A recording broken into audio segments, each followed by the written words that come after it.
Paglalaro ang basketball court ng Ginebra at Rain o Shine ngayong 6:30 PM, ipinasilip na ang laki at ang ganda. At Barangay Ginebra possible starting 5, ganito kalaki at kabibilis. So syempre, bago nga natin talakayin yan shoutout muna sa mga solid nating teammate na sila Gideon De Leon, Jan Scotty Manese, Paul Ryan Collis, Michael Awao, and Kat Sakino. Unang-una, syempre, magpapaalam tayo sa may-ari ng litrato na ito nakuha ni Ginebra Boys Ball Ballers. Sir, mga sir, hiramin ko lang po itong photos na ito Salamat po. Ibahagi ko lang din yung itsura sa mga fans at para makita rin nila yung basketball court na pagdadausan ng laro ng Ginebra at Rain o Shine.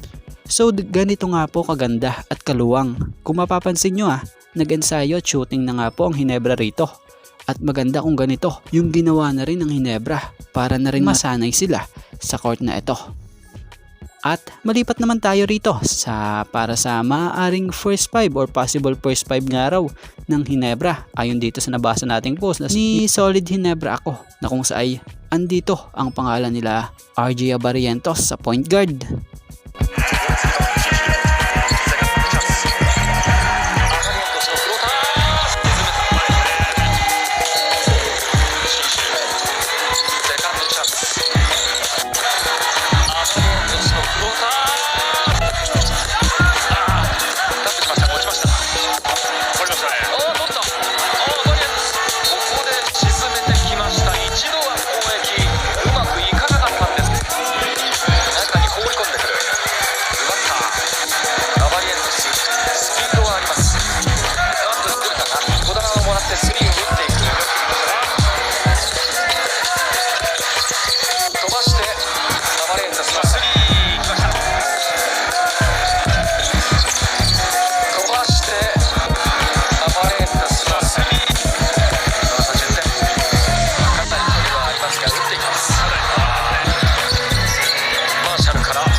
Maverick Ahanisi sa shooting guard.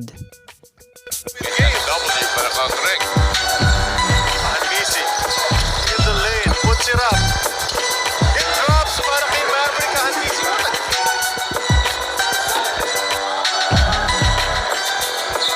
Ahanisi weaving his way sa traffic. Layup is good for Maverick. Earned it on the move. Ahanisi. Side, Maverick Kaya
finds its way to Trotter. Trotter comes on ng bakbakan. Wala ang bola, napunta kay Ahanbisi. He gets it to go off the pass. Pati ito si Matthew Wright, 14 points pa lang kanyang i-score. Tapos itong si Perkins, 10 puntos pa lamang. Across the board stats of the players here to bubble. A lot of different, many different departments. So, there you go. Pakaw. He can't cheat on defense. He's got to box out into si Tronyan because he is aggressive on the weak side, getting those defensive boards. Alan Fisi off balance for this situation. Ito po ang ating assistant natin sa ating Euro plus 5. Stephen Holt sa small forward.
Justin Brownlee sa power forward.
And Japet Aguilar sa center.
So yan nga raw po ang possible maging first 5 ng Hinebra kontra dito sa Rain or Shine.